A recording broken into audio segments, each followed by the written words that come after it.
Reels वाली बहू।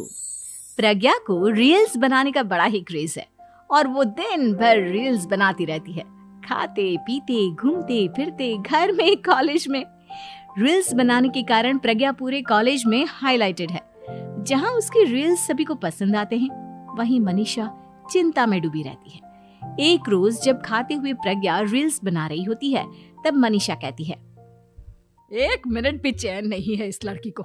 ये नहीं कि खाना तो आराम से खा ले, लेकिन नहीं, अरे थोड़ी देर रील्स नहीं बनाओगी तो आसमान नहीं टूट पड़ेगा। अरे मम्मी, इसी को तो कहते हैं डिटर्मिनेशन। तुम नहीं समझोगी ये सब। भगवान, इस लड़की को सद्बुद्धि दे। जब देखो तब टेढ़ा बाका मुंह बनाती रहती है।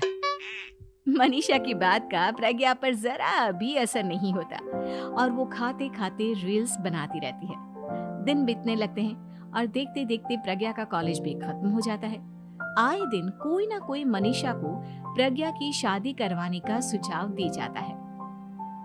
सब ठीक ही कहते हैं, प्रज्ञा की शादी कर देनी चाहिए। अपने घर के काम काज में व्यस्त हो जाएगी तो खुद ही ये रील्स और नाच गाना बंद हो जाएगा।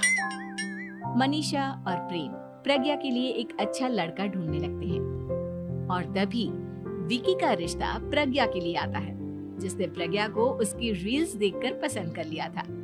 अगले दिन विकी अपने माता पिता के साथ प्रज्ञा के घर पहुंच जाता है और प्रज्ञा साड़ी पहने हाथों में चाय की ट्रे लिए उनके सामने आती है। जब विकी को पसंद है तो हमें भी बहू पसंद है। बहन जी, आप बारात की तैयारी कीजिए। एक बार लड़का लड़की अकेले में बात कर ले तो अच्छा रहेगा। हाँ हाँ, क्यों नहीं। मनीषा विकी को प्रज्ञा के कमरे में भेजती है, जहां प्रज्ञा पहले से ही रील्स बना रही होती है। तभी विकी कहता है, आ गए आपके साजन जी। हमारे साथ ये रील्स कंप्लीट करती तो और भी अच्छा रहता। अच्छा जी, अब आ ही गए हैं तो बना ही लेती हूँ आपके साथ। दोनों मिलकर रील्स बनाते हैं। जब वी मीट और तुरंत पोस्ट भी कर देते हैं। फिर विकी कहता है, जब आप साड़ी में चाय लेकर आए तब मुझे लगा कि कहीं मैं गलत घर में तो नहीं आ गया। अब सही है। दोनों की शादी पक्की हो जाती है और शादी के दिन भी प्रज्ञा रील्स बनाने से चूकती नहीं। यहाँ तक कि बारात के समय भी नाचते हुए रील्स बनाती है। सभी लोग प्रज्ञा की तारीफ के पुल बांध देते हैं और प्रज्ञा नाचती गाती अपने ससुराल चली जाती है। सब कुछ अच्छा चल रहा होता है। प्रज्ञा यहाँ भी दिन भर हर चीज की रील्स बनाती रहती है। लेकिन कुछ दिनों के बाद जब सुनीता कहती है, बहू, ये रील्स के साथ साथ कुछ काम भी कर लिया करो। वैसे तुझे और क्या क्या बनाना आता है? मम्मी जी, वैसे तो सब कहते हैं कि मैं सब कुछ अच्छा बनाती हूँ, लेकिन मुझे लगता है कि मैं मैगी अच्छा बना लेती हूँ। हाँ, कॉफी भी अच्छा बना लेती हूँ और मुंह तो सबसे अच्छा बना लेती हूँ। हैं? अच्छा अच्छा। सुनीता अपना माथा पकड़ लेती है और कहती है, बहू, कुछ खाना बनाना भी सीख लेती। मम्मी जी, मैं लंबी प्लानिंग कर रही हूँ। जल्दी ही मैं इतनी फेमस हो जाऊंगी कि मुझे पैसे मिलने लगेंगे। हम दोनों सास बहू राज करेंगे, राज। नौकर काम करेंगी और लोगों की तो लाइन लगेगी हमसे मिलने के लिए। तेरा दिमाग खराब हो गया है क्या बहू? हंसी मजाक तक ठीक है, लेकिन इस तरह घर नहीं चलते। जितना जल्दी हो इस घर के तौर तरीकों को सीख लो। प्रज्ञा मुंह घुमाकर चली जाती है और तुरंत उसी वक्त एक रील बनाती है। ये देख सुनीता का गुस्सा 7वें आसमान पर चला जाता है और विकी के घर आती ही सुनीता उसे सब कुछ बताती है। विकी भी अब प्रज्ञा की इन हरकतों से परेशान हो जाता है। तुम टेंशन मत लो मम्मा, मैं देख लूंगा। विकी कमरे में जाता है तो देखता है कि प्रज्ञा रील्स बना रही है। विकी बड़े ही प्यार से प्रज्ञा से कहता है, प्रज्ञा, इन सब के लिए मैं तुम्हें मना नहीं कर रहा हूँ, लेकिन फिर भी हर वक्त तो ये अच्छा नहीं लगता ना। समझने की कोशिश करो, मुझे भी तुम्हारा थोड़ा वक्त चाहिए।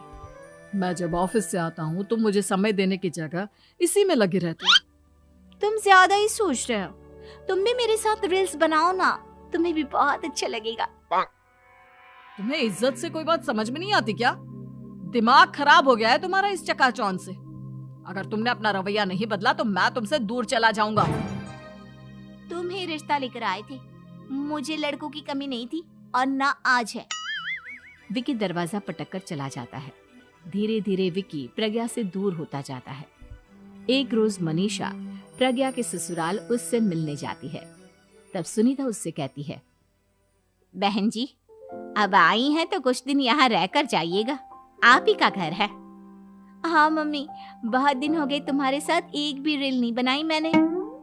प्रज्ञा तुरंत अपने फोन में रील्स ऑन कर लेती है। ये सब मुझसे नहीं होता। तेरा ये भूत अभी तक नहीं उतरा क्या? बहन जी, आप कुछ कहती नहीं क्या इसे? जब आप ही कुछ नहीं कर पाई तो मैं कर ही क्या सकती हूँ। सास तो वैसी ही बदनाम है। शाम को घर की लाइट चली जाती है और मनीषा प्रज्ञा से कहती है, मेरे घुटनों में बहुत दर्द हो रहा है, तू लाइट का कुछ इंतजाम करना बेटा। अच्छा, कैंडल जला देती हूँ मम्मा।